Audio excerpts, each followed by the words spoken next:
Can do.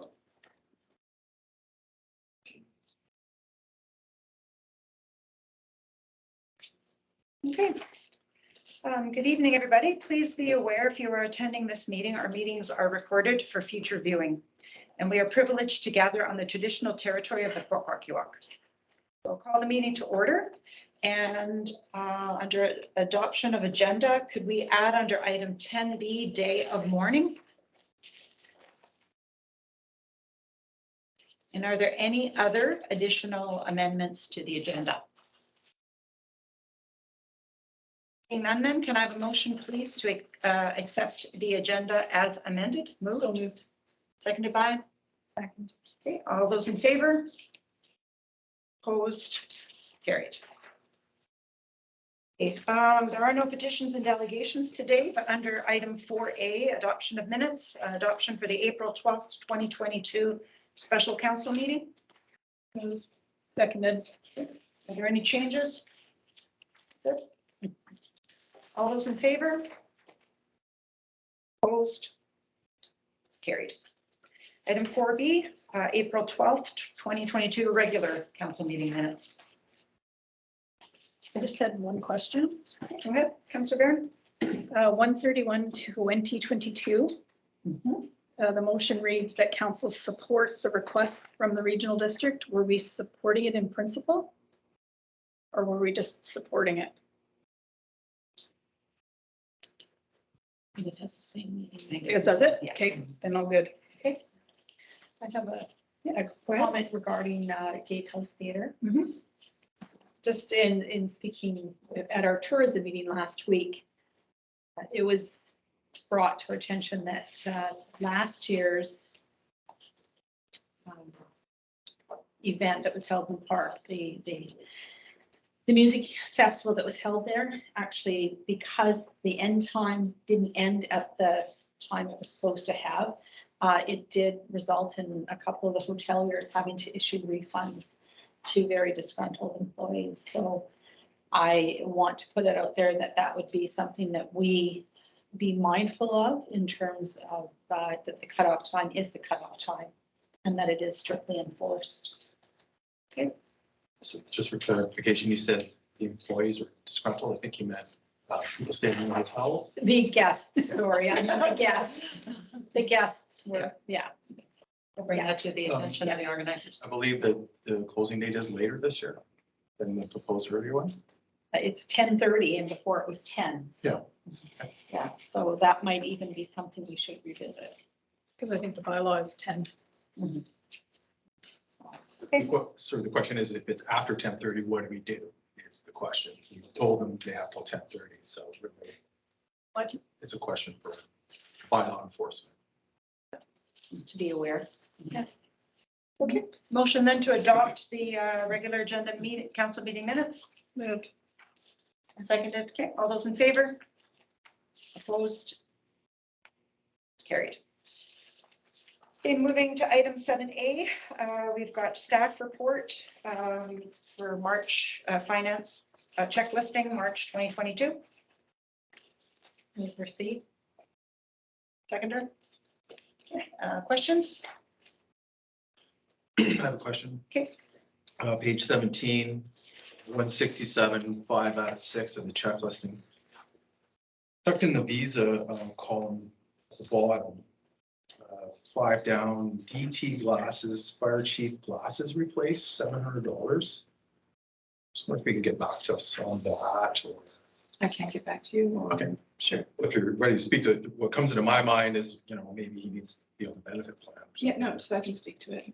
I guess, sorry. Yeah, go ahead. So there is a budget for things like that. If they're involved in a call and their glasses break, that they'll be reimbursed through it. So Yeah. that's replacement glasses. I had a question about the checks to ornamental bronze. It just triggered for me because it said bench plaque. And it looks like we've had 2 people purchase plaques for benches. So I just wanted to kind of flag that for the Parks and Recreation, because I know at some point during our term, there was a conversation about what's the lifespan of that program? Is it going to be you pay this much, you get 5 years, you pay this much, you get 10 years, you get eternal? where else are the benches gonna go? So that was my reasoning for asking, because I wasn't sure if it was kind of a spike or what, but just to flag it for Parks and Recreation. I can tell you that one of them was for my father and it was from pre-COVID and they forgot to order it a few years ago. There you go. To your point, Councilor Barron, location is very important. Like all of a sudden, it's not sort of hashed out. It's right where we're gonna, Well, other facilities in the future. That's what I was hoping could, I won't be at that meeting because of school, but that was one of the things that was going to be on my list as something for the Parks and Rec Committee to maybe take on, is that program in general, what's the two bits Chair, around it. May I make a motion that we suspend the plaque bench program for the time being? So we're more organized. It's my motion. Is there a seconder for that motion? I'll second it so we can talk about it. Well, just that these benches are like new to us. We didn't know where they're going, whatever, and we're starting to organize with Parks and Recreation. So I would just don't want this to slip through the crack and all of a sudden there's 5 more benches that perhaps aren't well thought out in their locations. But just back to what you're saying, our plan. So right now we got a policy. So somebody comes in. You don't know if there's a policy or not. Sure. Yeah. I think There's something written down. there's something, If you want yeah. to donate, it's X, it's X. So you flag that, to me, that it should be reviewed. So I'm just making that motion. Instead of, Put it on hold. I was gonna say, instead of suspending it, could we just say that staff get that policy to the committee for that first meeting? I just worry about the timing, you know, like we set up the museum committee in January and nothing's happening now. So it's like the recreation, how soon is that going to get set up? Go ahead, Councillor Downey. I believe benches are portable and they can be relocated as plans come forward. Nothing is a permanent structure. And I think that is, you know, any bench in town is subject to movement should plans change. And if you look at where they are located around town, some will have new homes at different times. So I don't know that we have to suspend it, but certainly it's worth bringing forward to the next meeting. Yeah, I would say as well, just to hear from staff, because I believe just from my own experience, there aren't very many places left. And I believe it's going to be coming regardless because of the fact that they need to find places that people are interested. So, okay, any other comments? Councillor Mitchell, would you like to say anything or shall I call the question? You call the question? Okay, all those in favor? Opposed? Okay, the motion is defeated. Okay, any other questions to do with the checklisting? We'll move on then to item 7B. We've got our economic development manager's report for March 2022, and she is here. Marilyn MacArthur is here if you have any questions.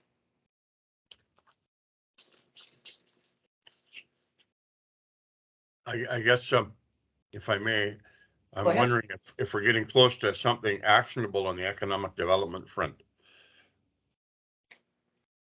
Well, through the mayor, thank you. I have been working hard trying to address the housing issues. So I've spoken to private developers as well as to corporate developers. There is interest, but it's not a quick moving animal. It's very slow. We are waiting for more details from some of the larger landowners, and they're setting on crews to do surveys and assessments. So I have been working on that, but I'm happy to note that there are houses being built in town. I can't go out and personally take credit for that, but I'm hoping that by creating a buzz in the community that people are thinking more about building, looking at things like duplexes, subdividing current homes. I also attended it was a seniors housing seminar online to talk about the needs of housing of seniors in Western Canada, which was quite informative, and that provided some insight into new ways that other communities are expanding their housing. One of the communities listed is Cumberland, They have some really innovative ideas. I've also been talking about grants with the tourism committee and the harbor staff. Looking at different opportunities. There are some good grants through ST that I'm still pursuing. And there is one big fat federal grant that is a very complicated application process. So I'm wading through that and hoping I get a call back from the Pan Western people, since WED now has a Pacific branch specifically for federal funding. And I'm working on that. I've attended some other really informative meetings, such as the Vancouver Island or the Mount Washington Health Region meeting, where we're talking about training, we're talking about housing. Seniors is always a topic that is at the forefront of any of these meetings. I also attended virtually attended the BC Economic Developers Conference on Reconciliation and Resiliency, and got some good examples of what other communities are doing. I did some good virtual networking. So I'm calling upon other economic developers, some of my peers, to see what strategies work really well for them. And I continue to talk to local business to see what their trends are like right now. It's really interesting because you find people in the strangest places and suddenly there's a conversation and you hear more about, here's a good idea moving forward. I also attended the Tourism Commission's meeting, which was quite informative, and there's some great ideas coming through that. So I'm looking for a grant for them as well. And they are currently narrowing down the topics that the subjects that they're going to pursue, which was great to hear. So things are moving, but it is not a speedy thing. It's like turning a ship on the ocean. It's slower, it makes waves, so you have to kind of stay at it. I hope that answered your question. Councillor Mitchell? I guess I was just wondering if there's any actionable items like a shovel in the ground somewhere coming up. I guess that was really my question, but is there something, I understand lots of meetings.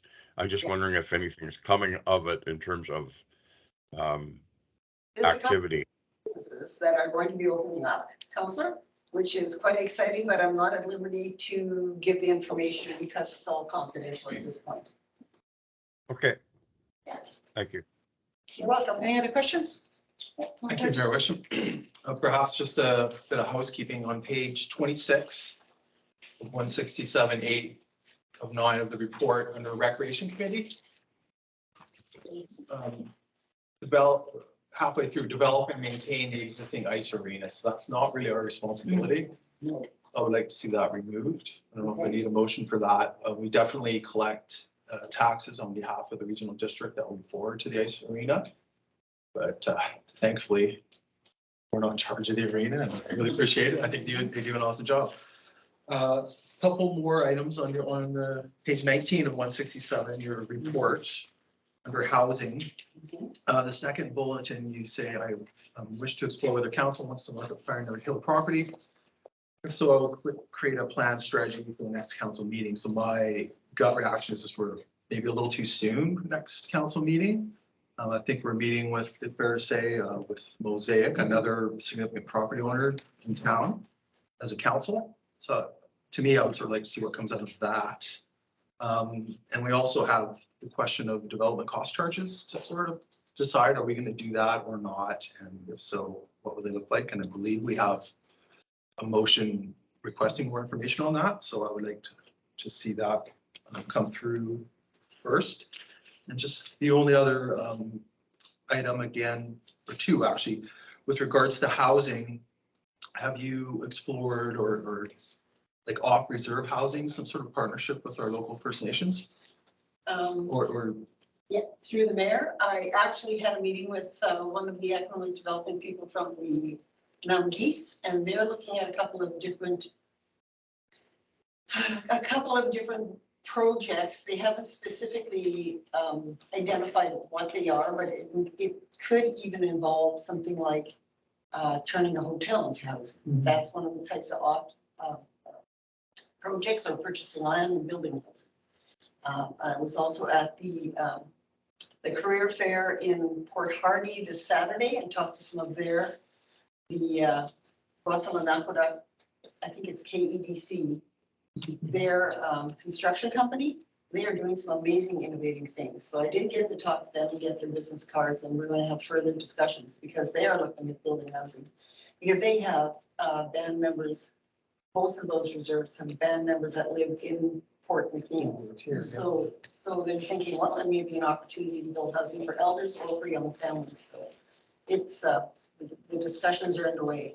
That's great to hear you're starting those communications and partnerships. And my only one other comment is back to housing again, is development variance permits. Now we have a few before us later on tonight that I've got my opinions on, but I would like to see a development variance permit come for a carriage house, for another apartment, for a garage with the apartment on the top. That's what I think we need. And that's how we're going to infill. People already own their property. They've got maybe their young kids or something, or, you know, there's a million scenarios where that could work, and it's worked in other communities like Cumberland.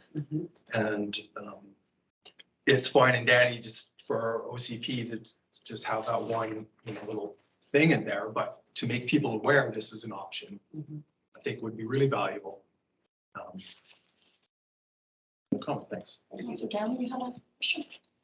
Yes, just if I may. Marilyn, you mentioned you've spoken with private and corporate developers. Can you expand what that means? Like, has somebody come and said, look, we are interested in town property, or like, can you expand what? I did phone a couple through the mayor. I did phone some big developers who build large apartment complexes. Now, I don't see us building a 90-unit apartment complex with 4 big buildings. However, some of the people I phoned are very interested in this market. And they said, 2 of them said they'd like to be the first in on the floor to come in and look at land. Now, I've expressed that we have land available, and I've pointed out where some of it is, and they'll need to talk to our engineers at McElhinney to talk about things like wastewater and drainage and things like that. What the one group decided not to follow up on it at this time, although they sounded quite eager when we first chatted about a month and a half ago. And the other group, I need to follow up with another return phone call. But I am creating that relationship and staying on top of it, not bugging them every week, but making sure that they still have Port McNeil at the front of mind when it comes to looking at new developments. Okay, so has there been any conversation with local true North Islanders at all? Yeah, there has, and they at this time are the people I have talked to have decided to put it on hold for right now because they have a lot of other business interests on the go. That doesn't mean to say that someone else might come out of the woodwork, because I have talked to a lot of the business leaders and movers and shakers, and they're well aware of the opportunity to build housing. So the thing is, it's not a quick decision. I wish it was. I even explored looking at someone like Nelson Homes, bringing in some components of building homes here, and then we could, you know, they'd be easy to transport onto a property or to another community. Just a quick. Go ahead, yeah. So, sorry. It's okay. Trying to get the speaker this way. So, I don't know what we can do and what we can't do.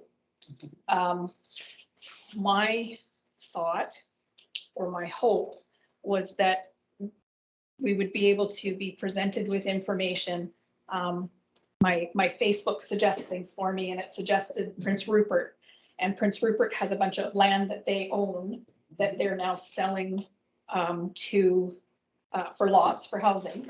And there was a certain percentage of them, I believe, that had to be sold at a certain price point and had to be sold to people who lived in the community. And there was kind of restrictions, if you would, put on those types of sales. What's the legality? What's the process to be able to do that? We own this land over by Pioneer Hill. Are we as a town able to partner with the gentleman sitting beside you, and we put up the property as our part of the equity, He puts up the road building, the sewage, the permits, Mhm. the building, whatever, and then do we still get some control? Do we have to have a limited partnership to do that with somebody? Can the town enter into something like that? Like, I kind of feel like I need to know what I'm allowed to make decisions on here, because that might be a way to do it. Mhm. If there's, I think there might have been a set of plans drawn out for some sort of housing on that chunk. There, somebody had sketched something out maybe 20 years ago. And maybe that doesn't fit now, because maybe that was, you know, acre homes and now we want quarter acre homes. But could we even take the strip at Northland, because let's say Northland was gonna blow through and was gonna cul-de-sac off, could we take that part and partner with the lady who's sitting beside that gentleman? And because that gentleman's gonna do the other, do you see what I mean? Like, I do. I can dream up all kinds of things, but I don't know the legality and the practicality and the rules for a town to be able to do those things. I would like to know those things.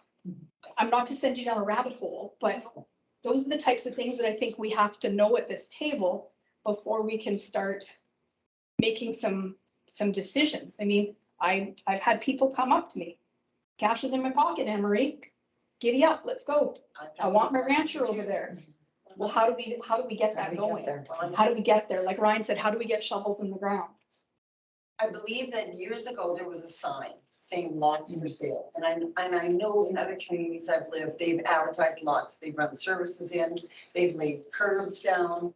Nowadays, people are suggesting that you run high-speed internet to each of the lots.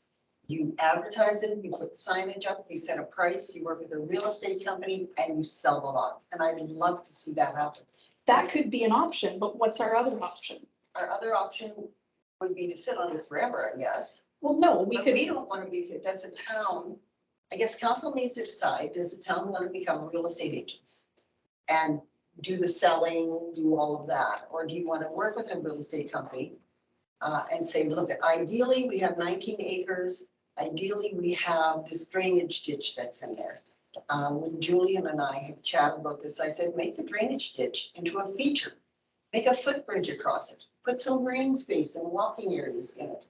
Develop lots so that you have single-family homes as well as duplexes, and maybe a smaller home area where you can build a senior's garden. So what would that cost us to get I don't an know. engineering? But that's what I'm saying, like, how can we get to a spot where we're starting to get, that would be 50,000, or that's 300,000. Like, at least get some ballparks so that we can start to make those decisions, because it's sitting there, it's ugly, it all needs to be cut. It needs, you know, but I don't know what, is there services already there? I don't know. Is there a blueprint for it? Well, like I say, that might have worked 20 years ago, but it doesn't work now. So how do we, and I guess I'm looking towards you, because that's your mandate, is housing, that those sorts of things, when I asked a couple months ago about the processes that we have in place, about getting a DVP, or like, I mean, like Derek's just said about having carriage homes, how does that work within the process that we have? Have we considered that? Is there a fast track if it's a garage with that on top? What have we done to make that process easy so that staff has the ability to process them timely? Because I don't want to be called Campbell River. And so that people that are putting their things in, they've got some reliability, where if they've got a contractor's quote in January, they have hope that they could actually be building by May, June, February. So what are we doing on the process end of it, and how can we? And maybe McElhaney says, you know what, it is what it is. You have to get this, you have to get this, you have to get this. I'm part of a development in Cumberland. We had 16 reports we had to do. 16 reports on properties that's been there for 120 years. Yeah. So what can we do to make it easier? Well, I would guess, because I'm not a developer, but I would guess the first person to talk to would be Julian, and then talk to McElhaney and find out, are there plans for that 19 acres? And if there are not, then I need to know what council wants to see on those 19 acres. Do you want to see mixed housing? Because I'm guessing you do, and I'm guessing you will see seniors housing as well, things like the garden suites for smaller homes. So we could put a plan together and then bring it back to council through McElhenney. And then I guess put them on the market and sell them. I think what I hear Councillor Barron saying, and you can correct me if I didn't capture it right, is that if we could have some examples what other communities are doing, like I know that Councillor Downey and I had gone to Whistler, and Whistler was having a problem. Like we know that a lot of out of town people, I don't begrudge them or buying property, but how do we make it so that our residents, young people can buy property? And so Whistler has a certain amount are for local residents. The rest can be sold at whatever I have no idea. I don't know how you could do that because I know with national parks, it's easy. They set up a law, which is different than a municipality. I would guess because Whistler is a unique vacation. Well, it could be because they're resorts as well, but I guess that's the question is, just one moment, Councillor Mitchell. I guess the question would be perhaps for you to find out where do we go, who do we need to have brought in so we can get a development 101 kind of course, right? That would be a good start. Councillor Mitchell, go ahead. Correct me if I'm wrong, but didn't we make a motion a few meetings back to get some requests for proposals for that property? To put out an RFP? Motion that was defeated and it was referred to the ACDEV, whoever the economic development person was that was hired. Okay, so that motion was tabled then? No, it was defeated. There was no Okay. aptitude to pursue that. Deferred. Because, I mean, just we're having this discussion, I guess. If we were in a position to choose or to decide or to come up with a solution to what to do with that property, it would have been done already. It's been there for a lot of years. And I guess the chair has to decide if we can put that motion forward again, because it's already been defeated. So, but to get some proposals in from developers, and then we've got something to chew on. Because right now we're just spinning our wheels, and I think we should have some proposals coming in from those who would be willing to develop that property and see if there's something they want to do that we would like. Okay, I have Councillor Cole, Councillor Barron, and then Councillor Downey. Second time around, I'll try to be quick. We need the infrastructure studies. This whole town was built on one subdivision here, add on the same pipes on the next, add on the same pipes to the next. We got sewer problems at the bottom of the hill. There's all, we just have, no work has been done planning this and to go from 0 to 100 miles an hour. And for us to be developers and put money into sidewalks and roads, I'd have a hard time agreeing with that. Councillor Barron and then Councillor Downey. I'll let Councillor Downey go Okay, first. go ahead. You got to talk. I will say that is in regards to infrastructure, the infrastructure is there. The community was built and planned to expand. Our sewage capacity is there. We've done our water pipes. We have wells that are sitting capped right now that would be brought online to supply water to our community at the point in time where that need arises. So that document and that work and that ground base work has been done.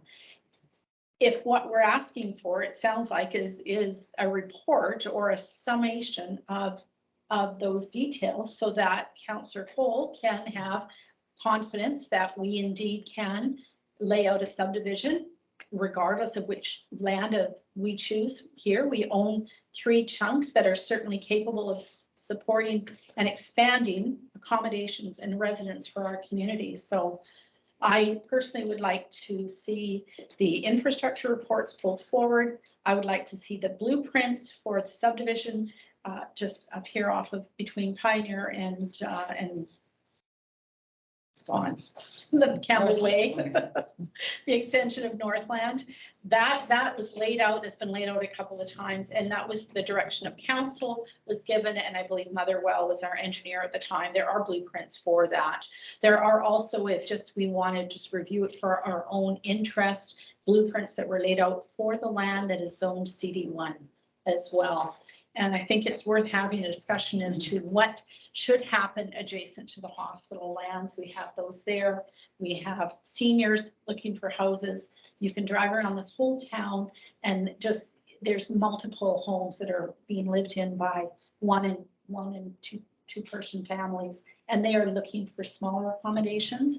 And we have families looking to expand their homes so that they can accommodate their growing families. So we have gaps and we need to get the ball rolling. If I may, before Councillor Barron, I agree with everything that's been said. I think for me, and I certainly don't want to belabor or slow down the process. But I would love to see us have at least some sort of a plan after we get what was the blueprints and the infrastructure report for that extension on Northland. The reason I say that is it is such a prominent hillside that it would be such a shame if you looked at it and went, oh, that's 2022. And this is 2024, and it all looks very different. It would be great if it could flow. I don't know what that would look like. I'm not a planner, but it's just my thing. But what I think I heard you saying, Councillor Downey, is would you want to put that into a form of a motion to get a report on the existing infrastructure? Actually, we'll get, first of all, if I can get could you put it up on the board, please? Thanks. Sorry. A motion to get a report on the infrastructure that's existing on the hillside, the blueprints, which were, I don't know if blueprints is the right word, but the blueprints for the layout as it was, I don't know how many years ago that was, as was. Say For- any Yeah, layout. any layouts for the hillside that extends from Northland, Pioneer Hill and Campbell Way. Any further studies needed? Because Jillian has said that to us, that you may be talking about where the lots are on the hill, but we're about to do a major sewer project at the bottom of the hill here. There's a huge bottleneck there. More studies are needed, and he said that, so. Well, we don't want to just give McElhaney a blank, like, Yeah, tell us just give everything. direction, We yeah, want to give them some direction as to what we're looking for. So let's see what we've got. we And can then- go to the, Then we can get some advice on what we need to get. do you feel comfortable with that motion as it's written? Would you like some changes? Yeah, no, report on the infrastructure on the hill. No, I think it's two separate items. We're asking for a report on the town's infrastructure. I The spoke town's with, okay. on our town's infrastructure, water, sewer. That's the first, and the other would be the blueprints of the property on Campbell Lane. You did mention 3 properties, like we have the town infrastructure, we have We the whole own- sewer plan, we got the water plan, we've got all the major things. You're right, we got enough water, we got sewer capacity. It's pieces in between that I'm worried about. And so with respect to our vacant housing land or something, because you did, we should look at all 3, not just one. So my understanding that you had no confidence in our current infrastructure as it is today, whether it could support a subdivision on any one of our 3 properties or the CD1 land. So given that, the infrastructure report comes first, lay it all out there so everybody it's easily understood and everybody has the same information to make decisions from. And then further to that would be revisiting and reviewing blueprints for lots that have been laid out in the past. Is this screen shared with Councillor Mitchell? Saying it's only referring to one property there, and I agree, it should look at all 3. So Yeah. that was just. But if it doesn't exist for the other 2, we don't want staff to go and start gathering that It's not there, information, it's not right? there. Yeah. Just to make it clear, Yeah, we're not. we only want what we have right now. Start. It's a great start. Sorry, it's going to be shared, Councillor Mitchell, so you can see it there. Okay, thank you. No, okay.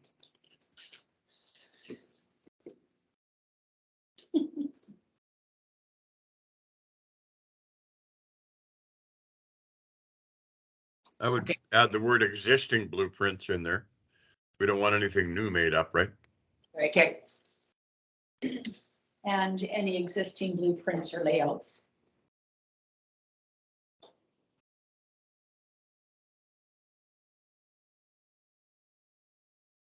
You've just written it twice. Okay, are you comfortable with that? Yes. Okay, and did I have a seconder for that? I'll second it. Okay, any discussion on that motion? I cannot see Councillor Mitchell. Yeah. I'm gonna vote against it because I think it should include the other lands. That's just Pioneer Hill. Okay, Could you put the motion up again?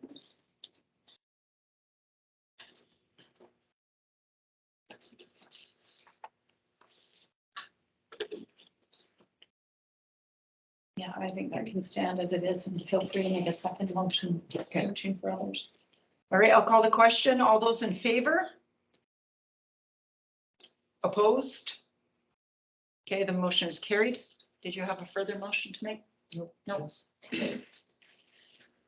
All right, thank you very much for your report. Thank you. Next, we'll move on to item 7C, Harbor Operations Report.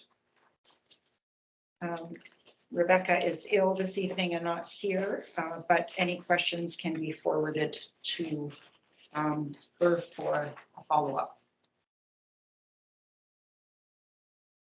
Not a motion. Okay, seconder? To discuss. Yeah, go ahead. There's 3 options laid out here. I don't like the idea of delaying this project any further. Oh, we're on the harbor report. So Yeah, one has, yeah. It's just the harbor report. Okay. Any questions for you, Ryan, on the harbor report? Councillor Mitchell, sorry. Not on the harbor report, farther down, the operations report. Okay, all right, moving on then. Staff report, harbor shower and bathroom update. For discussion. Move for discussion. Seconded. Okay. All right, go ahead. You both had questions pertaining to the report. Councillor Mitchell first, do you want to go? I'm going to jump down to the harbor shower and bathroom upgrade. I looked through the staff report, which indicated a number of options, none of which included looking at what's available on the open market for prefab stuff that we could drop in there. And there's quite a bit of stuff out there that could probably be purchased and dropped in and would fall within our allocated budget. It looks like if we proceed with this project, we're going to have a 35% or more cost overrun. And I believe if we went with prefabricated washrooms and showers, it might not look as delicious, but they would come within our budget.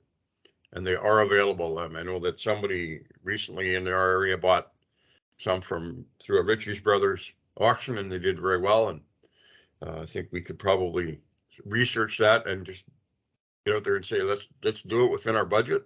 Never mind looking for some way of completing it exactly the way we envisioned, but getting it done with the facilities we need at a price that we've already agreed we can afford. I do recall at the last meeting that Rebecca had said, or perhaps it was other staff, that it needs to meet building code. That's the only thing when looking on the open market. Councillor Cole? I'm a little confused. New modular building to me is prefab. Mhm. May I ask Councillor Mitchell? Councillor Mitchell, the report says new modular building. Is that how is prefab different? Like, to me, modular means it's going to be built somewhere else, brought here, dropped into place.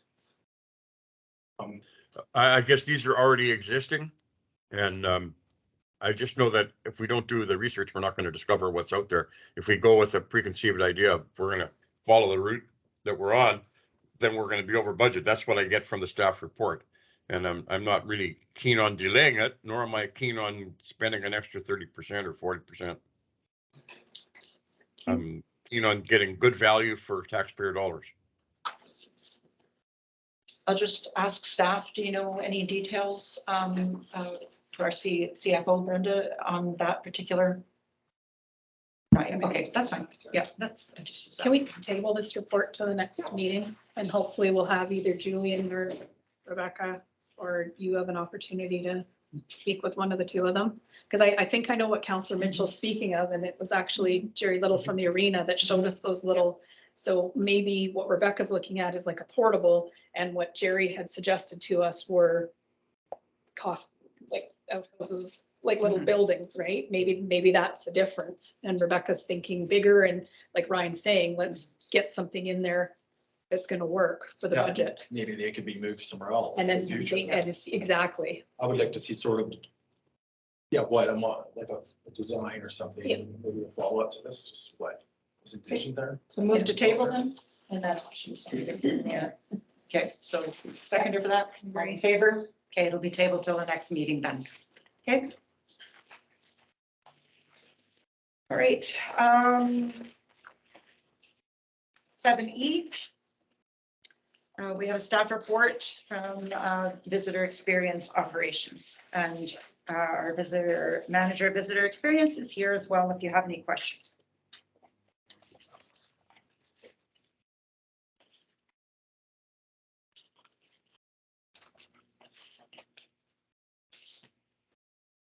None? Okay, moving on then. Move receipt. Okay, Welcome. welcome, yes. Welcome, Chris, actually, I yes. think that's your first meeting. Yes, that's right. So we would like to welcome this evening Chris Wu, who is our manager of visitor experience. So thank you very much. You got it easy this evening. I'll try to grill you next time. All those in favor of receipt? Good. Okay. Next, we've got our fire department, 7F. Move receipt. Second. Any questions? All those in favor?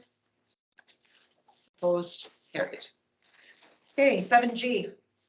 We've got Public Works Operations Report. I think I mentioned at the beginning, but I don't know if everybody was here. Our Public Works Manager had something pressing he had to attend to this evening, so he's unable to make it. Move receipt. One question, maybe anyone knows about drinking water 5-year chemical analysis, It's something I've never really seen before. And I guess Julian was here and asked him, but I'll just ask him. Unless you know. I might have a little bit of information. Okay, go ahead. I think it's the chlorination study. It's one of the capital items that we are going to try and get funding for. It needs to be done ahead of time.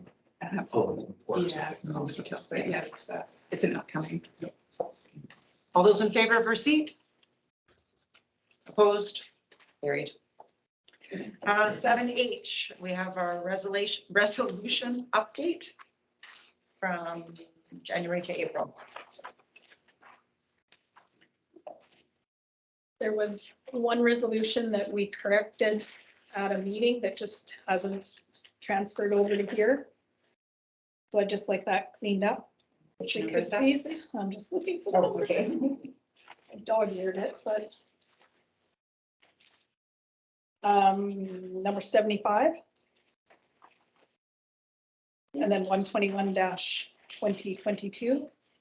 We had struck costs associated with the project. Yeah, there's two. I found that there is actually a second. Let me see. Sorry, this is on page, which one? Sorry, what number? 75? I was on 54. It's 70, For item 75. item 75. Thank you, Derek. Thank you. Okay. Are you saying that it's recorrected on the Yeah, I next thought I page? saw it. I could be wrong. No, well, yeah, so you just, and costs associated was struck, just that. I believe we struck it as our responsibility, but the intention was to give them whatever information we had on Yeah. how expensive it would be for them to do it. Yeah, not for What us. is 75? I don't have that same recollection. No. That would make us trying to estimate the costs and that's not in our wheelhouse to do so.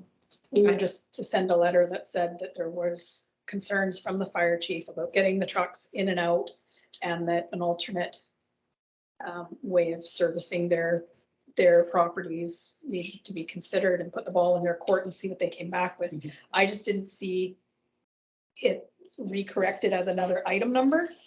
So I don't like the way, if that's how it works. We can just get it fixed. piece. So we'll amend that to remove. Okay, yeah, It will be removed from the list. not the whole thing, just the, and the costs associated. Yeah. Yes, that was the intention, and the letter's been drafted and will be sent out. Thank you. Anything else? Just the outstanding from 2021, Okay. the outstanding resolutions from 2021, if we could get those at the You next want to meeting. make a motion? Could I make a motion that we get any, if there's any outstanding motions from 2021, if they could please be brought forward to the next meeting? The same format would be great if that's how it's been kept. Just for clarity, that's only the ones that are not complete yet, correct? Okay.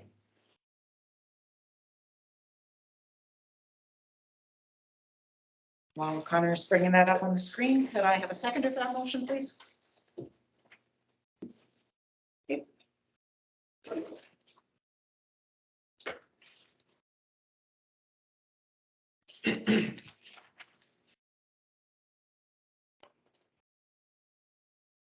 Are you able to see that, Councillor Mitchell? Yes, I can. Thank you.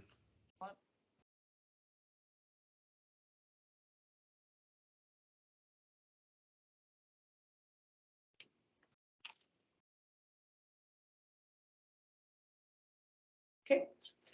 All those in favor? I can't see Councillor Mitchell. I'm in favor. I can see myself. No.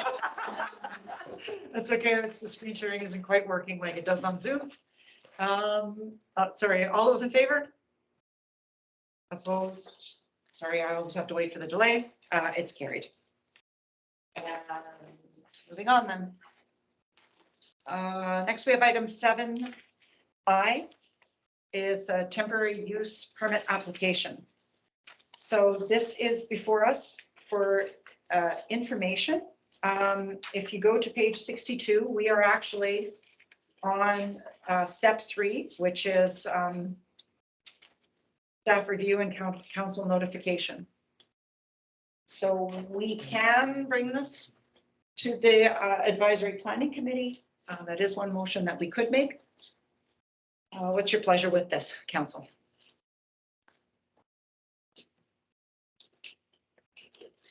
So we can take it, we can refer it to the advisory planning committee.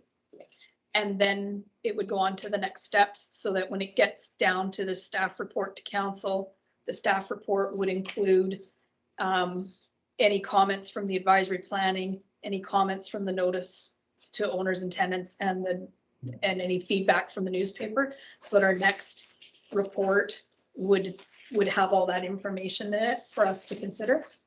Is that, I'm unsure of. I don't know if the advisory planning committee information comes first before we go to the next steps. I'd have to get clarity on that. That's usually how it works. And Yeah. that's how it's always, because I was on the ABC. Mhm. That'd be the first step is they review it. Unless we want to deny it, right, or just steam ahead. We have that choice tonight. So they review it and recommend back to us. Take it there. so they would review it. So you have a second, Councillor Mitchell? Yep. Go ahead, Councillor Barron, and then Councillor Mitchell. So they would, if we refer it to advisory planning, they review it, they give it back to us before notices to owners.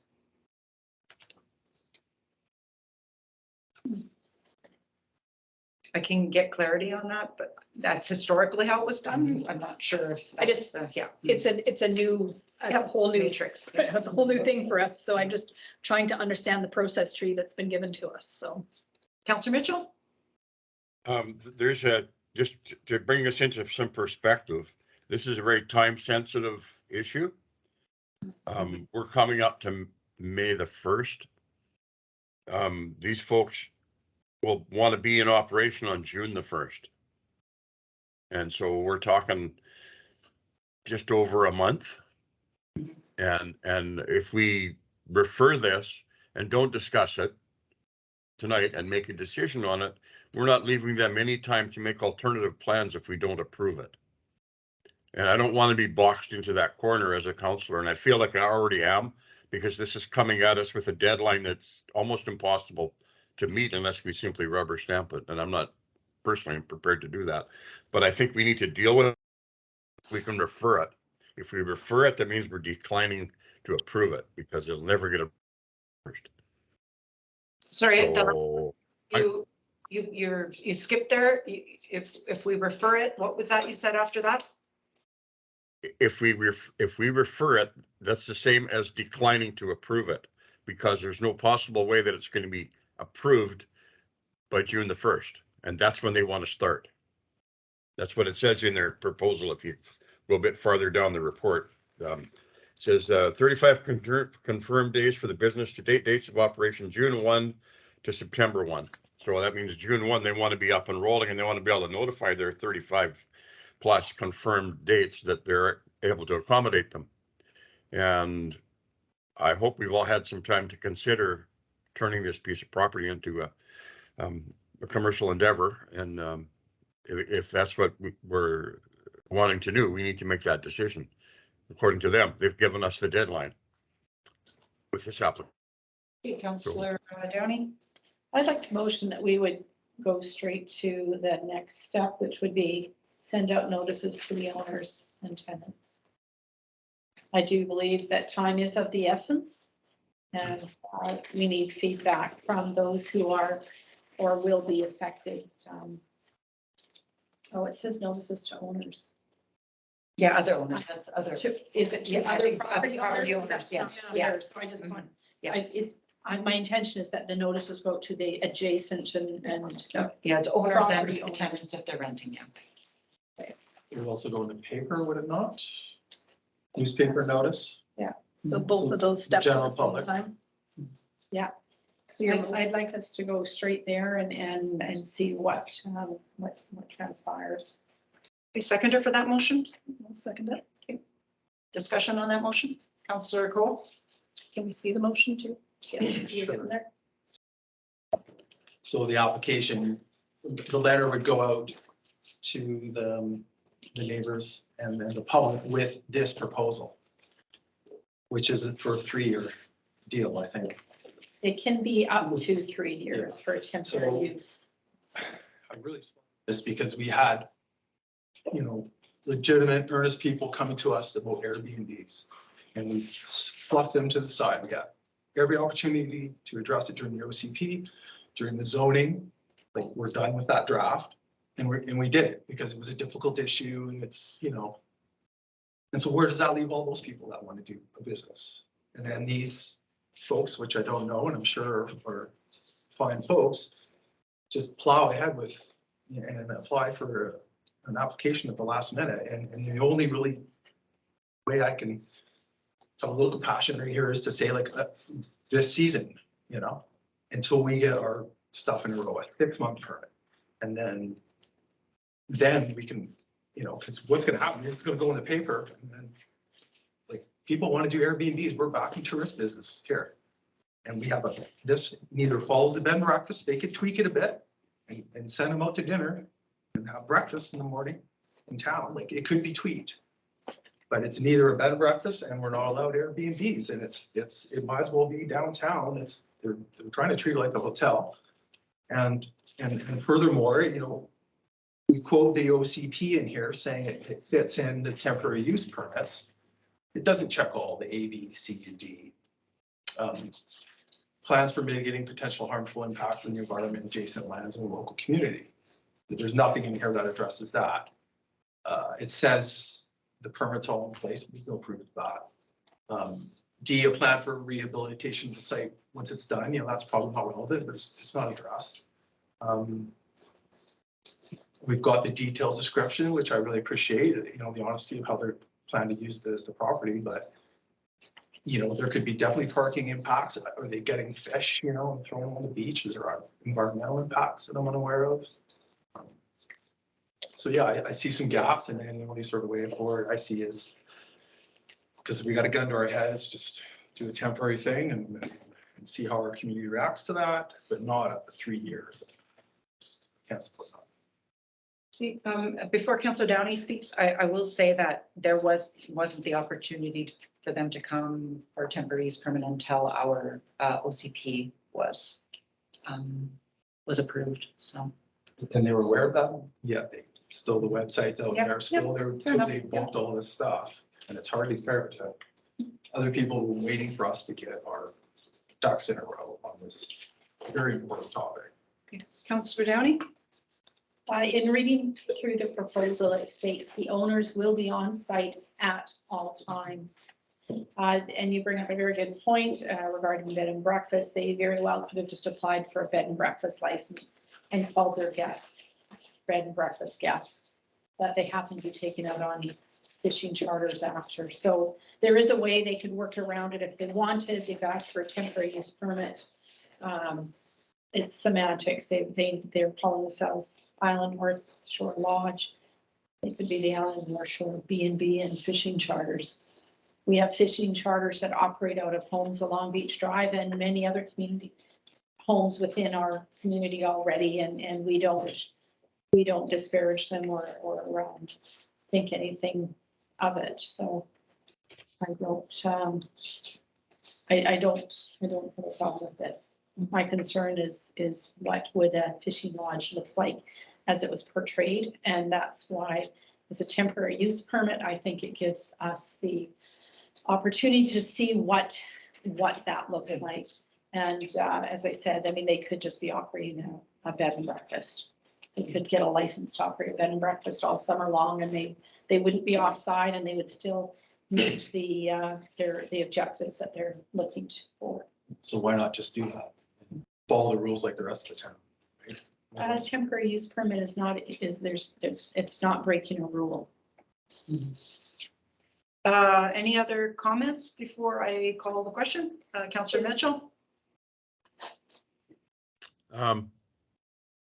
I don't have any other comments. I'd just like to know what the motion is. It should be up on the screen, that a letter be sent to the neighbors. So in other words, going on to the next step, so that the letter be sent to the neighbors with the temporary use application? Well, notifying the neighbors of the temporary use permit application. Just regarding the rest of the public then? No, nothing on the. No, he just Doesn't type. we're finishing it. This is who gets notified, Councillor Cole, is a legal process. And so they will make sure that all of the neighbors that should be notified will be notified. And we'd also like the notice to go on the paper at the same time, Yeah. so they happen together, not Okay. this step. And newspaper notice. Might want to drop the word neighbors from that, because I don't know how does that notification go? Is it just people on each drive? Is it just the people on either side of that lot? What about the people up the hill? So we're learning a lot right now. This was great to get this process tree, but we're learning right now it needs numbers so that we know what stage of it's at. So everybody's talking about the same thing. We're not talking about 1A or 1B. And we need some clarity around the language. If there's a legal process for who gets notified, then maybe that's what it should say, because we're all second guessing here.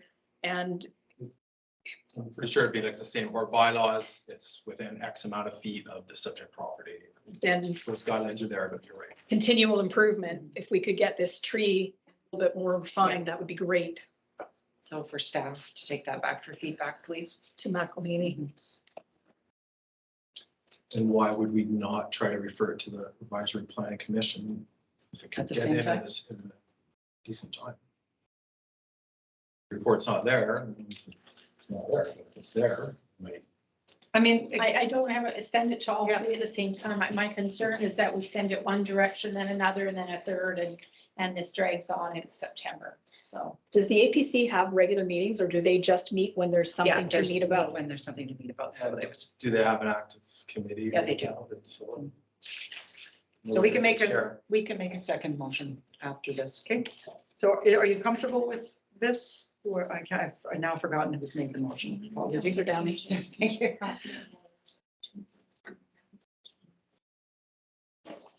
And I guess my other concern is nothing wrong with advertising in the newspaper, but it seems to me when we want to get the word out, we probably don't use the newspaper, we use the social media. So maybe we need to get with the program. It's 2022 now. The newspapers might meet the letter of the law, but they sure don't reach a lot of people. Yeah, it's a bit. We've been doing that on Facebook, for public hearings and stuff, been on the town site. Yeah. And see that it's advertised. It's not, it's owners of And at the the, same time, and at the same time, there should be an Advertise and in period. there. And at the same time, advertise it in the newspaper. Yeah. Okay. Why don't we just say that step 3, advisory planning commission, note internal referral, step 4, step 5, be completed in a timely manner. Because that document isn't, it's just a. You can't reference that and say policy tree, blah, blah. It isn't there. Fair enough. as it is advertised in the newspapers. Oh, at the same time as it's advertised in the No, no, newspaper. yeah. Mhm. No, it's, that a letter be sent to adjacent property owners of the temporary use permit application and at the same time advertise it, at the same time.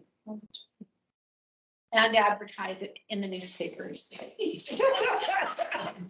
Oh, my We goodness. want them happening together. Our English teachers are all rolling over. I their know. Hey, I've tried to type this and at the same time and that doesn't work for me, so I'm glad At somebody the else same is time, doing it. advertise it in newspaper, perfect. Okay. Was there a seconder for that motion? If not, can I have one, please? Yeah. Okay. Any further questions? And just comment, again, I'll be voting against this because it's going forward as a 3-year application. If it was shorter. Well, But- we haven't actually decided that. Oh, they're gonna get the application, are they not? But the process says review temporary use permit and conditions with applicant. Yeah. I mean, I think when it comes back to us, we get the decision on how long.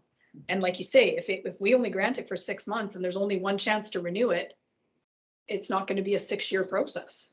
I just would like to put out there, perhaps there might be better public reaction to it if it was for 6 months, not 3 years, but so be it. All right, I'll call the question. All those in favor? I wasn't finished. Oh, I Oh, had my hand up. go ahead. I didn't see your hand behind the shared screen. Yeah, that's okay. I understand. I just want to get some clarity here. On page 60 of 167, it says under sustainability, a temporary use permit can only be granted for a 3-year period with one extension of an additional 3 years. Now, that's on page 60 of 167. On page 62, at the bottom of the page, somewhere in there, it says, Maybe renewed only once at the very bottom, something you're looking yeah, at. maybe renewed only once, but somewhere it said, I thought it said that it could be up for a year. But I'm trying to figure out what is it? Is it 3 years? Because if it's 3 years, I have a problem with that. I think there is an error in the report under sustainability, because when I looked it up, it can be granted for up to a 3-year period with one extension of a 3-year period. So in that first time that it's granted, it can be for 1, 2, or 3 years. It would be the will of the council to set that first initial term. And I Okay. think Okay, so this particular report that we have in front of us is incorrect. It's missing, it's just missing a couple of Up to, words yeah. there, so, yeah, get it clarified. It says it can only be granted for 3-year period, so I have a problem with that. Yeah. So if But- this motion is only referring to an indeterminate term that to yet to be decided, then I'm certainly in favor of it. Otherwise, I'm not. Okay. Any other? Maybe that needs to be- I think we're all clear Okay, that it's yeah. an indeterminate. All those in favor? Opposed? It is carried. And Councillor Mitchell, you are sorry. I'm sorry. Councillor Cole. Reluctantly in favor. No, you had an additional, you wanted it to be sent to the APC as well? That's. Sure, yeah, well, thank you. I would like to make the motion, we send this file to the agency, temporary file number 3030-01. For input. Yeah. I'll second that. Got it? Question? Okay, all those in favor? Opposed, carried. Third motion, Oh, that staff. he's still typing out the first motion, please. So, well, here, sorry, here it is. That the temporary use permit application to the advisory planning commission for review and recommendation to council. Okay, and The third one is just that this, I don't want to say priority for staff, but that this, like, those letters go out as quickly as they can, the advertisement to the paper gets in as quick as it can, the APC gets pulled together as soon as it can, just priority, I guess the word is priority. Could this application be given priority by staff? yes. That Priority. the notifications of this application be given priority by staff. Okay, now we're back to our shifting of strategic priorities. Let's call it our business. Yeah. Seconder? Okay, all those in favor? Opposed? Carried. Okay, moving on to item 7J. We've got a development variance permit application for 2313 Catella. Staff report before you. I Yeah. move we approve this application. I'll second that. Questions? Discussion? Yep. Yeah, I'd like to pass this around. It wasn't in the report, but there's a right of way at the end of between the cul-de-sac that students, people use. And, you know, there's a reason we have setbacks, just for lines of sight, et cetera. And I think we really missed the ball on that. It's substantially going to block off that corner for lines of sight behind the arena, which has no other way to look in there. It's like you're right next to the arena. I'm gonna pass them around. We also have a statutory right of way. It's a T. So you've got a route to the end of Catalina, but it could keep going right to the ball field too. So we have a potential here for an active transportation route. It already is an active transportation route. And, you know, at first I'm just You're like, looking here or here? it's here and this is the subject property. Yeah. So kids come down here and they turn here. So all of a sudden, we've got building right up to the corner, it blocks the site, and that's why we have these rules. And I mean, Can I just check it? Just to No. make sure we're all talking about the same thing here. So it's not even going to be, it's a post, it's a roof, it's a post. There's the layout. That's what he's looking for the variance for, is this piece here. Just to make sure that we're. So there, he's got fence existing, and then there, you're talking about the trail between his property and Douglas yes, but it Creek. goes up here too. And this is my point, is it's gonna be right on this corner, and it's gonna be block lines of sight, et cetera. So this is the end of his property, so that's where the trail is? Because Yes. it's fenced, right? Yeah. So where's the? This one here. Yeah, that's right here. And then this is the one around behind like the arena's right Yeah, here. and then, so he's already got fence. Yeah, so people could be down out here, that's built like, if this wasn't there, there'd be way better lines of sight. And we just finished this whole redoing the zoning bylaw. And then we've got two here to pull the setbacks. Like, let's just get rid of all the setbacks then. Like, why are they there? We just finished going through a professional planner he said all this was fine. We didn't change any of this from what it was. And then to now, all of a sudden, just sort of get two off the hop and we're gonna change any setback on any corner lot without consideration, more consideration. Like, where is Kevin on this, or, you know, if unfortunately our CAO is not here, just need to speak to it a bit more, because they're the experts, but. Councilor Downey? My recollection as we went through the zoning bylaw with McElhaney is he did not change anything. He took exactly what we had as our zoning bylaw, cleaned it up, reworked it, and made it into a more cohesive, readable document. He didn't change anything. What he said to us was because we asked the question, should we be making adjustments? And he said, you will know when to make those adjustments as you see requests for variances coming in. Be sure to note them, to track them, and if you see things popping up chronically, that tells you that you need to adjust your zoning bylaw. So we now have 2 variances in front of us. You know, we will now start compiling this, and here we go. So we did not ask our McElhaney to revisit and revise all our setbacks. Because that's standard planning. Just so I one don't moment, know. Councillor Mitchell. The reason I decided I would support this, this application is, first of all, it's a fairly large lot, quite irregular, with a very small footprint that's currently on there. If you look at the large map that's available to you, you'll see that the lot coverage is nowhere close to being reached. And the applicant isn't asking for us to approve anything onerous. It's a very small improvement that he's making that suits his needs on his property. He's not going to be encroaching on the easement that's already there. If you look at the side yard of the application, he could have made that several feet wider, but he didn't. He just made it 12 feet. And I think it's a very reasonable ask. It's not like we're being asked to push lot coverage to, to maximum or over maximum or anything like that. And I don't believe it's going to impact on the neighbors negatively, having looked at that big map.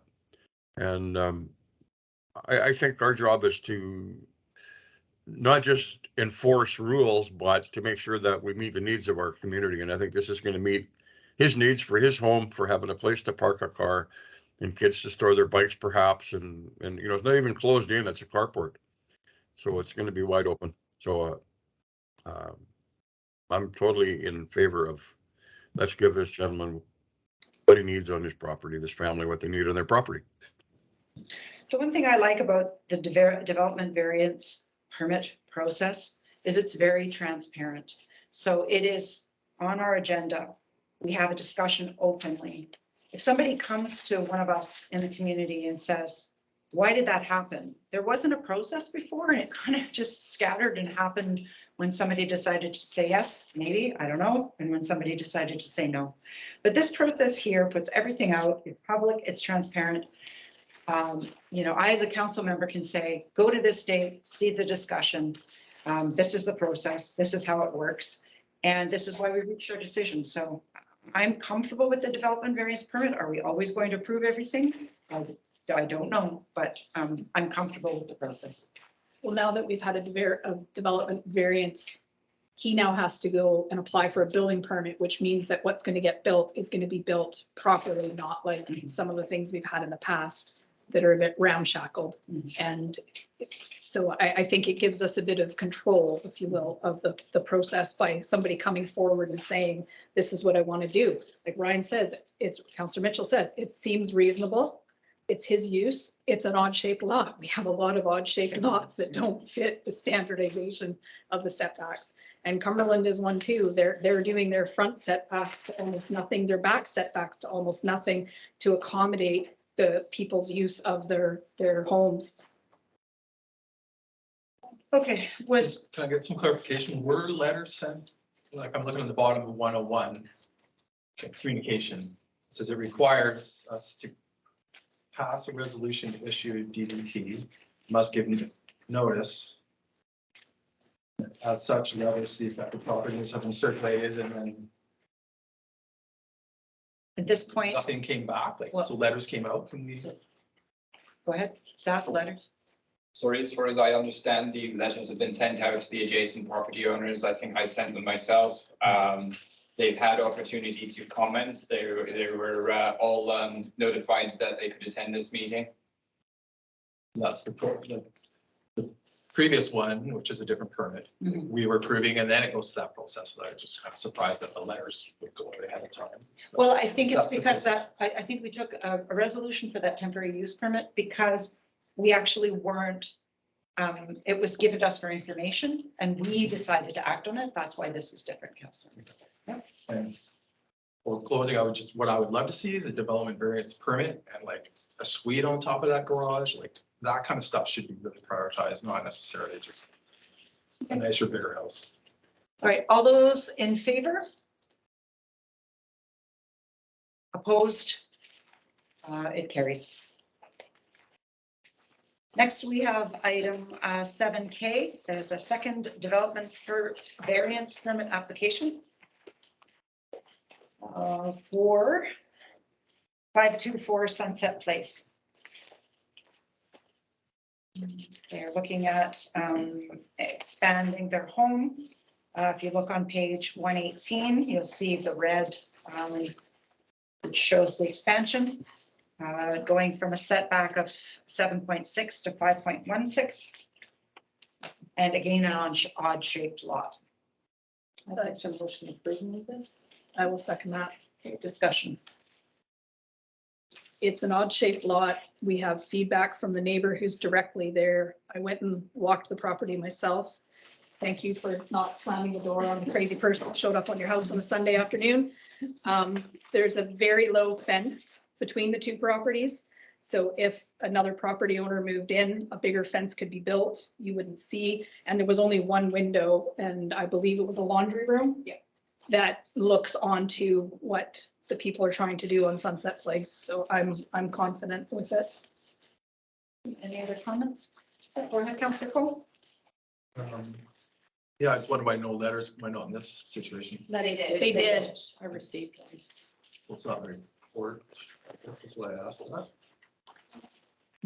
It's in the procedure. And I think from a continual improvement, as we said before, it would be nice to get a decision tree make, yeah. with each permit and show you what's been done and whether there was feedback or not, so that we don't have this kind of ramshackly discussion. Any comments, Councillor Mitchell? No, I don't have any, thank you. Sorry, can you show me where it says letters went out, like what page? It's part of our procedure, and there's a letter in here too as well. Sorry, what page? It's on page 137, but it is part of the procedure when we get to this point, asking for a decision. But Councillor Barron is correct. It'd be good to have that decision matrix written out and what number of step we're on. Just wasn't in report, so. Continual improvement for next one. Okay, all those in favor? Opposed? Councillor, were you in, sorry, Councillor Mitchell, were you in favor or opposed? Favor. Okay, it carries. Moving on to item 7I, harbor accounting system issues. So, our CFO is here to answer any questions. I think it was documented well, and I like to see that there are the checks and balances in place. Was there any comments to our CFO that you wanted to make on this, or just open for questions if anybody has a question? Go ahead, Councillor Cole. Reminded why we switched from Uniware to QuickBooks? My understanding, so Uniware we still use in the office for our accounting system. QuickBooks is more user-friendly, I'd say. You can make notes about people who are staying in kind of history. Easily It's understood. way easier for the harbor to use than the accounting system, so. I think there's some tracking involved as well, Mhm. to be able to know your customer base and sales. That wasn't regarded when Claudia switched from QuickBooks to Muniware. Mhm. So I think they've tried out the Muniware. It doesn't work for their application and they want to go back. They've There gone was, back to yeah, there's QuickBooks. also some limitations with Uniware, so you can only have so many vendors in the system, and then you have to pay for more. It's not as, so every time you have a new boat come in, you're creating a new client, right? Yeah. So a little bit there, and yeah, just use of use as well, and the data. May proceed. May proceed. Seconded. That's in favor. Always carried. Okay. Moving on to item 8A, we have staff report on operating budget updates. I was going to ask a question, but given how it opened, the meeting opened, I was going to say under administration, I had thought the OWL worked very well and was going to ask if that could be purchased out of the COVID funds and added onto there. It's about 1,300, but It's not just an office expense. So we That's could, what I think, so yeah. we could do it as an office expense, but because my thought process on this is because these meetings are now online as a result of COVID, it would fit in that computer and other electronics from the COVID. funds. Yeah. Okay. If you're in agreement with that. do you need a motion for that or? I would like Councilor Mitchell's opinion on that. Like, do we need microphones too? Like, if I may, through the chair. Yep. Councilor Mitchell, we're discussing the OWL, the different camera we had, and I just wondered about from your perspective, because you've been remotely attending the meetings the last while, is there issues with volume still or any input? The bottom line, I believe, is that each speaker needs to be individually mic'd, particularly those that are farther away from the receiving unit that you have there now. The folks that were on my right, your left, very difficult to follow the conversations because of the echo. Each person is mic'd. Can I ask, Pick them up. last week you hadn't mentioned anything with the sound and we had a different system. Was there a difference between last week and this week? As you might be aware, I wasn't really paying a lot of attention part of that meeting, so I can't say for sure. I can just tell you what I'm experiencing right now, and I know that I do a lot better with individual microphones. Really works well. It's just no two ways around it, and it was very easy to handle. Right now, with the five of you there, for the most part, except for Derek, who gets echoey from time to time, I'm doing fine. Can we And I'm move, not wearing a headset. I'm using my hearing aids. can we make a motion to move ahead with the purchase of the OWL? Get that going Additional. and then look at additional mics after that. If needed. With the COVID funds, that's what forced us into this. Yeah. So that's where the money comes from. So the motion And is we for should, the COVID funds. I'll second that. And I would say, let's get enough microphones that when we have visitors who are speaking, that they can have a microphone. No, this motion was to purchase the OWL and then look at the next step. After that, we have electronic funds because I'm certain we're not going to need the type of system we have had at the hall because it was a much bigger venue. So we would have to have staff take a look at what miking system would work well in this venue. It could be back at the hall. It'd probably be better to have an audio expert look at it rather than staff look at it. Somebody that actually knows how to mic a meeting. Yeah, staff would make arrangements. Dealing Yeah. with solutions that aren't working, so. Do you have the motion on it? That we move ahead with the purchase of the OWL with the COVID funds. Thank you. All those in favor? Opposed? It's carried. Okay. Okay, and next we've got staff report. Oh, sorry. I'm not finished. I'm just finishing up. What do you need from us? Or is this just for information? Just for information Okay. and I guess to approve the changes to the proposed operating budget. Okay, so question, sorry, on this report, we didn't actually, I jumped in. That was my fault. Can you clarify the additional administration costs that are showing up here? Sure. So when I originally created the budget, I used the previous years as reference. Yeah. And then when reviewing with the department managers, we noticed that there was gaps in employment for the time. So reception may have had a gap. The deputy corporate officer, there was gaps. So if we put everything together fully at full capacity, we need extra for wages. But it's got 15,000 for consulting. Oh, sorry, I thought you were just talking No, about the salary. and no, benefits. it's just. So the consulting, so we already have from McLean's some invoicing for development cost, or not development cost charges, but for development Yes, that's the one I'm looking for. Planning? Yeah, planning, development types of things. The variance The requests, variance request. for use. Yeah, planning, those sort of things. We've already received quite a few invoices on that. So there is going to be a need going forward. If we're using them at the rate we already are, we're going to need more funds for that. So the request is for planning. not- And that would be provided through a consultant, but that's really what it is. Okay. Any other questions from the report? If I may. Yep, go ahead, Councillor Cole. Yeah, page 155. Oh, we're not there yet. There's Page 145. Yeah. You can tell. Okay. Will there be a way to kind of track the cost Yeah. associated with the Planning. planning so that we can come to a spot where we, Yeah, Maybe, okay, yeah. just, it's on my radar. Yeah. thank you. Sorry? Sorry, Councillor Mitchell's just having trouble hearing you. Brenda, if Oh, you sorry. could speak up a bit louder. Okay. Do you need me to repeat anything, Councilor Mitchell? I don't know.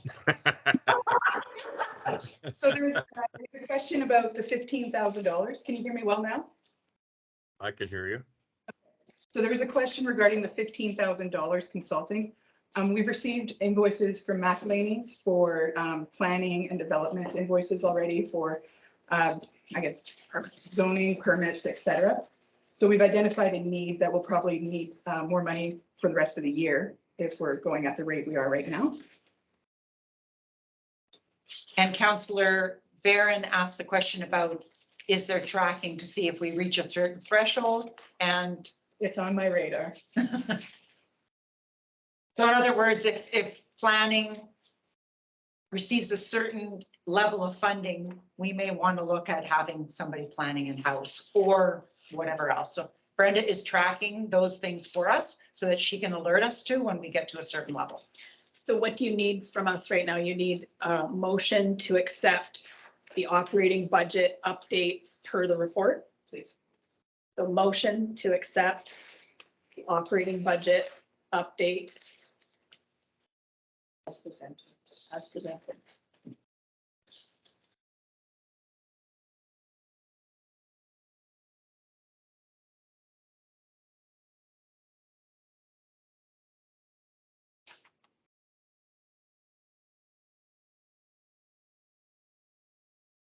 Second. Okay. Any further discussion on that? Go ahead, Councillor Cole. Thank you. Now up to 155. No, we're still on. All those in favor? I did have something I wanted to, Oh, sorry, go ahead.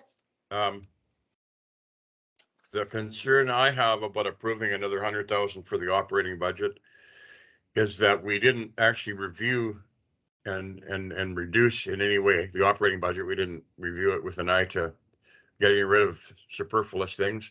And our operating budget has been growing steadily for the 4 years I've been on council, while our population has been flat. And I think we need to take that as a caution going forward, that our operating budget shouldn't grow at it exponentially to our population growth. And so maybe we need to have a look at this operating budget at the next go around, when I'm not necessarily going to be on council, seeing as there's an election in between. But I think it behooves council to do more than just rubber stamp increases to the operating budget without actually pulling some teeth at the same time. That being said, I'm done. Okay, we're moving. Oh, all those in favor? Opposed, carried. I thought I did, but then you jumped in afterwards, but then my apologies. Okay. 8B, bylaw 710, 2022, 5-year financial plan. Move for discussion. Seconded. Okay.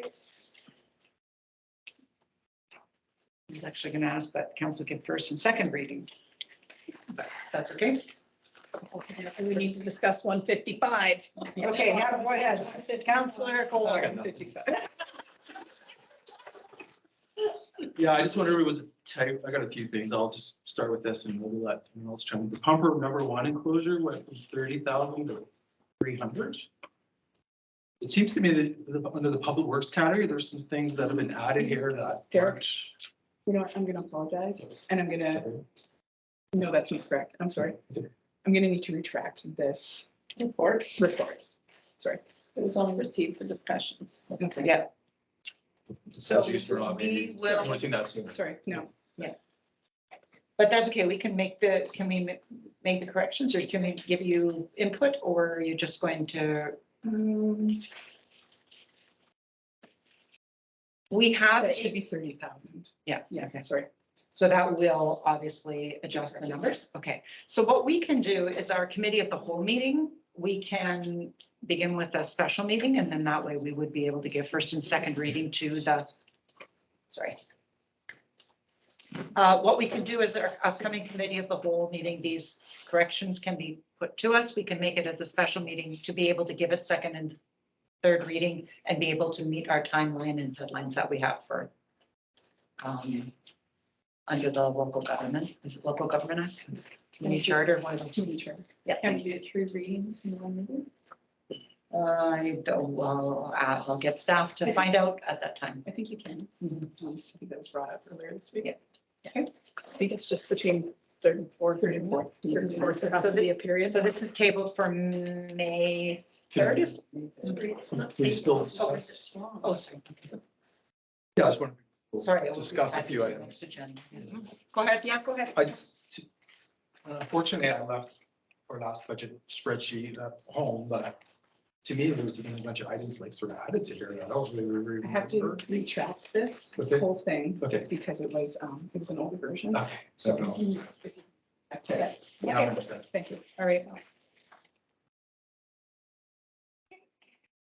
The next iteration will come at the following meeting. So. Okay, item 8C, we've got Fort McNeil Historical Tax report from our CFO. I think this was a motion that was requested from, I'm not sure who, but someone on council. What, it's just more for information. When I prepared the operating budget, I used a 2% increase. So this is just showing historical tax rates and proposed tax increases, 1, 2, 3, and what it looks like. Sorry, Councilor Mitchell, can you hear me? Just, Okay, sorry, I'll speak up. Yeah. Speak there, don't look at it, because he can't see you anyway. Yeah, so this historical tax report is for information. When I prepared the operating budget, I prepared it with a 2% increase. So this is just showing historical rates and below also showing what the dollar value would be at a 1, 2, 3, 4 kind of percent increase. I don't think we actually had a decision as to what the increase should be. So just to confirm with council, Is that supposed to say 2022 total tax or? that was 2021 Oh, okay. as a baseline. Okay. May I ask a question? Yep. Perhaps to the mayor, are we, what was I gonna say? Sorry. People blank, no, it was to do with the tax rate. We have time to decide that later, but we were possibly, has there been any developments with the AFP discussing raising the industrial tax rate? Yeah, I think that's the next one, Bill 711, that has those tax rates on it. The next. A motion that we receive this report for information. Okay, seconded. All those in favor? Opposed, carried. Okay, on to bylaw 711, 2022, which is the tax rate bylaw, and I can answer your question, Councillor. So I was not able to speak to Western because the gentleman is on holidays. I was able to speak because this was to do specifically with light industrial. I was able to speak with Orca Sand and Gravel. I was made aware that they did purchase land from Western and they will be sending the documents my way, or maybe come tomorrow. So they're unsure if that means changes to the boundary and then changes to the amount if we went with your suggestion. The other thing was to remember the spirit in which the original agreement was made. Orca had a mutual aid agreement with the town for fire what's the word I'm thinking of? Protection. Protection, thank you. And so they agreed to the boundary extension because they felt it was in the best interest of the town, because at that time, the money was actually going to Victoria and not to us. Yeah, so that's what they were saying. They also have the means to reclassify the land, which could change the tax rate that we receive. Might be less. Did you mention we're spending a fortune on a fire truck?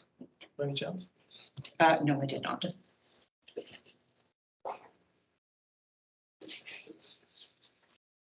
Okay. So what was the outcome of the discussion? That they did some research the last time. I think it's when we had Dan with us. And so they, through their lawyers, they did some research the last time and did recognize that they were lower and that there was room for movement. Had appreciated that we were doing incremental steps, and that, you know, do see us wanting to have a desire to have them closer to the top line. So to paraphrase, they're okay with minor increases that don't go for the jugular. Look at reclass. Yeah, I think that's why the comment was, yeah, the reclassification, yeah. And I think it would be prudent for us to take a look if there was land purchased, if there may be more of an increase then on that owner as was originally anticipated. So what do we need to do with this report? Receive the information. Okay. Or, I motion to receive for information. but it's a bylaw, isn't it? It's a bylaw, So so is it a bylaw? take it before, take a look with. Oh, and then is there an error here? I noticed everything says 2022, except at the top, it says regional purposes for the year of 2021. What they do, sorry. Sorry, page 159 of 167. Heather. There's the header up there. Correct. Yep, okay. So I thought, So this will come back to our next meeting and the other that's bylaw. okay. Okay. Moving on then to item 9A, we've got the slow pitch use of Mantic and Centennial Ball Fields. We have an agreement here and a report. Councillor Cole, is there anything you wanted to set us up with here, or would you just be open for us asking questions and you answering them? Sure, or if there's any updates from the deputy officer, I'd appreciate it. I haven't really officially heard back since our last meeting with the vault. No updates, except I have had an email from Randy talking about insurance figures. I don't know if you've had a chance there to get an update on those for us.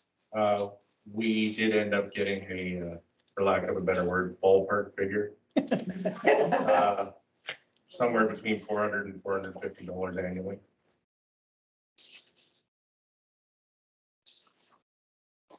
That through the City Pitch Association? No, that is through Waypoint Insurance and another company we own. We already have individual ball player insurance through National Slow Pitch Association. It covers off players, coaches, scorekeepers, maintenance people, all that stuff.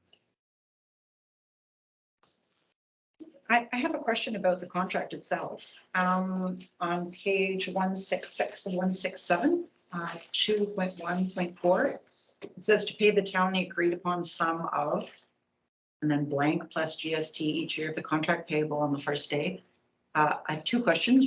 One, is this something that we've always done? Why are there no figures in here?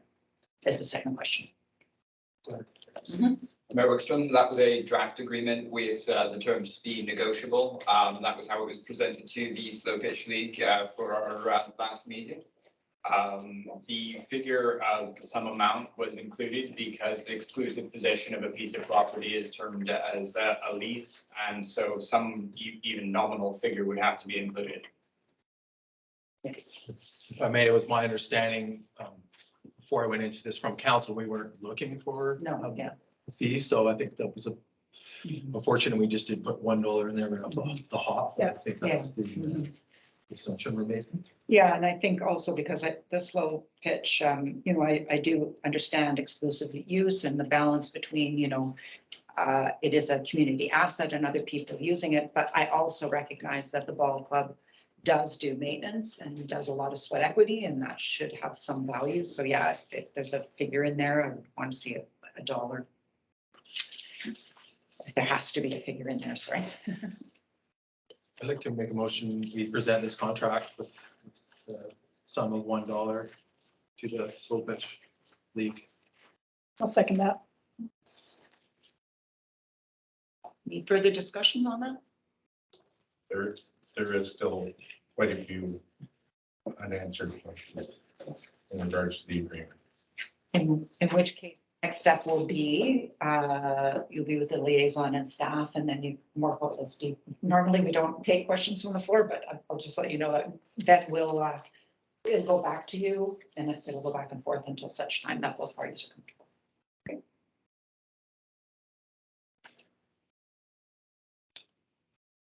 All those in favor? Opposed? It's carried.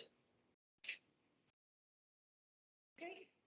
You guys have got people again, Yeah. they're sticking around, but it's provided again. I think that's great. And I think the intent was just to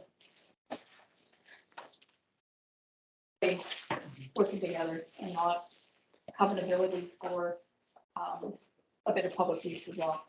Sorry, that's okay. We can, I get in trouble. there will be questions at the end, so we can ask questions at the end and I'll answer this for you. Okay. Next, we have item 10A, council reports. If anybody has anything, just a reminder that we have a meeting with Animal Health here in council chambers tomorrow at 3:30. If you cannot make it, there is a Teams invite and I can get that to you. Staff will get that to you. Is there another meeting going on with the Island Health representatives elsewhere? It has not one, no, they're touring the area, which is why you might hear of multiple. They're Port Hardy, Port Alice, and here in Port McNeill. There was an scheduled, I think, Island Health meeting, but that was postponed, eliminated because of these tours. Right, they used to move the board of directors meeting around. This is a little bit different, yeah. Any other council reports? I just want to make council aware that at our committee, the whole meeting next week, I will be bringing forward a report and I will be seeking the will of council as to the location of the steam donkey. I pulled together a number of bits of information and nothing can happen until that is confirmed and approved by council. So this is fair warning for a discussion, and I will be looking for a decision next Tuesday morning, please. Okay. Other council reports, anything to report? Nothing. Well, item 10B. There have been some requests from the public about the town doing something for the day of mourning. Traditionally, we've partnered with Western and the mayor and the union. And this year, I think Western was doing predominantly did the organizing, but they are doing small events in groups with their crews, and they will not be hosting a larger event. So we've had phone calls at the office. Yeah, and I did reach out and make some phone calls. I would be, if we did it, I would suggest 8 a.m. at the town clock. The following people are on deck, so I would need to get a hold of them to confirm, but I have the Steelworkers Union, Dan Jorgensen, he's ill if he's well enough, otherwise Shelley Siemens. Le Maire, Eric Dukovich will be available. Myself, of course, any members of council. MOT, whoops. Ministry of Forest, Andrew Ashford. The RCMP would like to attend. They reached out to us. And then their chaplain would come as well for the moment of silence. It's usually about 15, 20 minutes long, but we have had some deaths this last year, and I think that the community would really like to see it occur. So A motion that if you can get it together to do it justice in the time frame, then we go ahead and get it done. Okay, seconder for that? Sure. All those in favor? Opposed? Carried. We'll get that out to the public as soon as we can, and I will reach out to those that I spoke with today. So again, that'll be at 8 o'clock, right at the town clock, on Thursday morning. I know some will not be in town, but if you're here, yeah. Okay, there are no items from in camera to be made public, and we're not going in camera, so I'll ask if there are any questions from the public.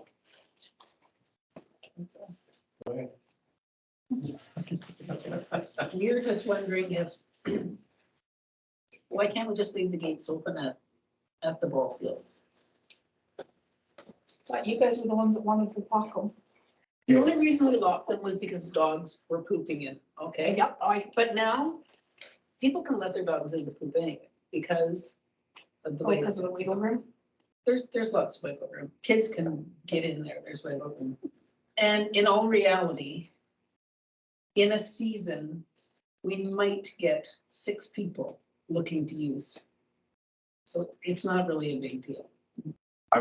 My curiosity is, and I think I've asked Councillor Cole and possibly Connor this as well already, is what was the purpose of bringing this together at this time anyway, when the status quo over the last 20 years has worked very well? Should I answer that question? Sure, I told them covering our butts, looking after the taxpayers. I mean, there's a risks involved, in what you guys do. And, you know, if a group wants to have a bike race on town land, we're gonna expect them to have liability insurance. We have, That's moving for individuals, but not for the facility, anything that might happen to the public. we aren't responsible for the public. What you do on that field could make you responsible for the public. I mean, I don't really want to get into it, Does but the town not have liability insurance for all the other parks in town? Like a kid goes and gets hurt at a playground in town, is the town covered for that? With the ballpark, like spectators or people walking by not be covered under that being on town property? Hang on a sec, that's a good question. Are you able to answer that or not? Oh, yes, the town does have liability insurance. The proposed insurance was for the purpose of exclusive possession. If that is not a term we wish to pursue, then the extra insurance wouldn't be necessary. We never have until this last year, when we started talking about third-party insurance or public insurance. We have never said that we wanted exclusive use. We were told in our meetings that the public, that there was public that felt that they were denied use, which has never been, I've been here 12 years, and prior to me being president, Joe and Norman McDonald were looking after it. There's never been anybody that's been denied use of the fields, as far as we're aware. Joe and Norma's name and number was on the ball field fence prior to me, and now my name and number is on there. And anybody that wants the fields can come in, prior to this, could come and get a key and open the fields up whenever they wanted to. The only time they couldn't, obviously, was when we were playing, but that was. I think that's what the mayor had asked before, was she said, is this how this has been? When you had the paper out, you said, is this the norm for you guys? So it's kind of like, that's your answer now, is like, no, we've never done this before. Why are we doing it now? We don't want to change it. Well, I think part of it is, I mean, as Councillor Cole said, you know, covering, but there are things that were done in the past that we do need to look forward to as far as risk management goes. And that's what we're trying to capture. But what I hear between staff and what you're saying is that, you know, we can have a conversation and perhaps overcome some of those hurdles that give an extra cost to you, the liability insurance, by making it a non-exclusive use. Like, I think there's room for more conversation, and I'm sure that we can come to an agreement that everybody's going to be satisfied with. The contract is just the way things that are going now, and that's the direction that we're moving in. So yes, it was done this way at one time, but this is sort of, you know, this is the direction we have to go to. But I'm sure that we can have conversations to overcome some of the hurdles that you feel you're facing, and that will still protect the town as well. Seems to me that the hurdles are ones that we've put up in front of them. Yeah, that's yeah. That's the point. Yeah, so if there are avenues, you know, if exclusive use isn't an issue, yeah. Maybe to wrap it up, we made a motion to present this to you, so I assume staff will do that, and then you can come back with a different offer or deny it, and then just book the field like anyone else would for your games, and it stays open. If there's another compromise, I'm sure we're happy to. Yeah, I mean, the only reason for the locks before wasn't to give us exclusive use. It was to keep people off the field that should use it for dog parks or BMX riding or drinking teenager on Friday night. You know, that was why they were locked, because we put hundreds, if not thousands of dollars a year into upkeep and maintaining the fields through our ball league, through the tournament, raising that money for that. To have it ruined by other people was always the concern. It wasn't just so we had control of the field. Just to make sure, and I know you guys probably don't have the resources to police that. So how else do you make sure that people aren't using it as a dog park or carrying it out?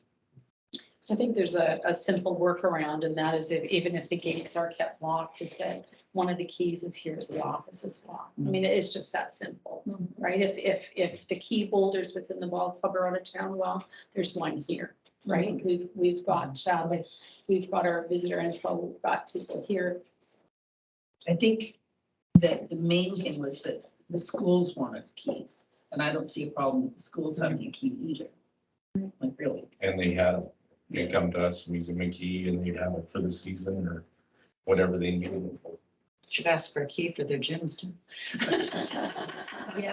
Yes, that's a very valid. You can have a key to the ballpark if you can have a key to the gym. Any other questions for us?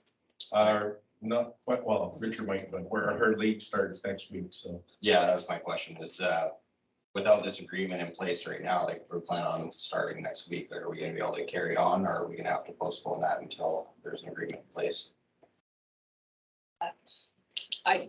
From my perspective, yeah, just book the field if it's Yeah. available, then. We'll just take you guys take the locks off and we'll go. That's kind of, that's what you guys propose, right? So, Yeah. Because right now what we did is we've got your locks and our locks on it now. Yeah. So that either party could take their lock off and access the field. Right? Because we needed to get in there the last 2 weekends To do cleanup. to do cleanup and get ready for the season. I think that we're all kind of on the same page of what needs to happen. It's just a finite of who's got a key, who doesn't have the key. You guys telling us What days do you need? what days, like you're having a tournament here or Saturday night games or whatever, so that could be possibly, Chris, somebody's in charge of that from our perspective. So that if we get a call looking for it, and I think that's just something that we can work out.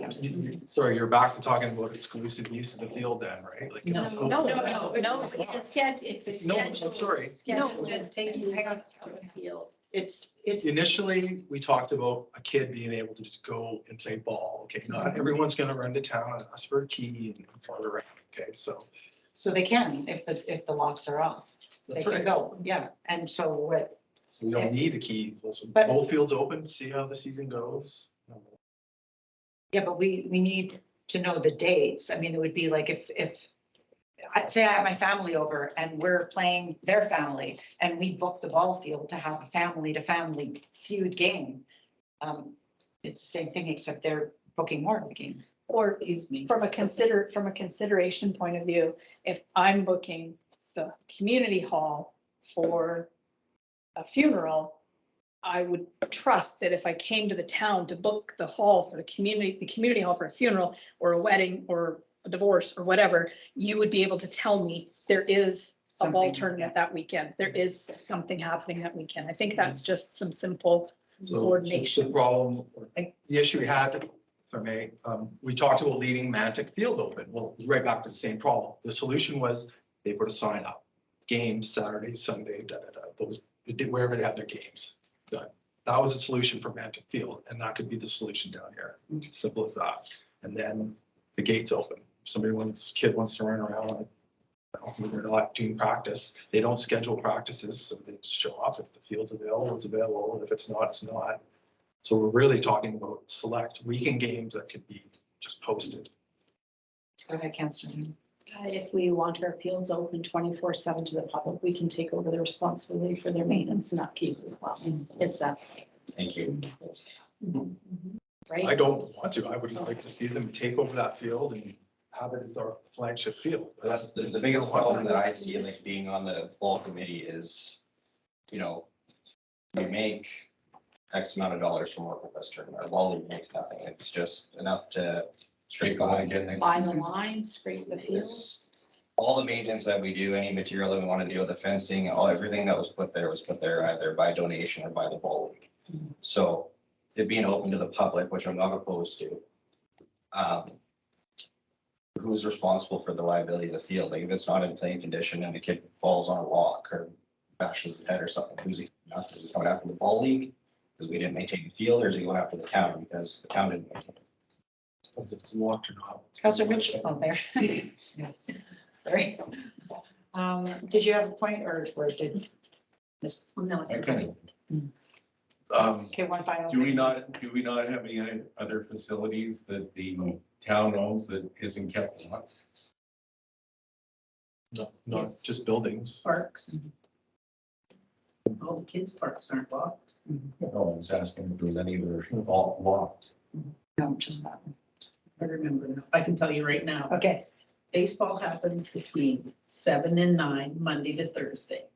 That's it. And we have one tournament, Orcafest weekend. And you all know when that is. That's for months of May and June and part of. For the simple sign. Pretty simple. okay. All right, thank you very much. Motion to adjourn. Oh, sorry, media. Do you have any questions, Bill? Okay, no, motion to adjourn. Moved, seconded, all those in favor, opposed, carried. Thank you very much, Councillor Mitchell. Have a nice night. The third. Night. I would have asked them about the steam gun.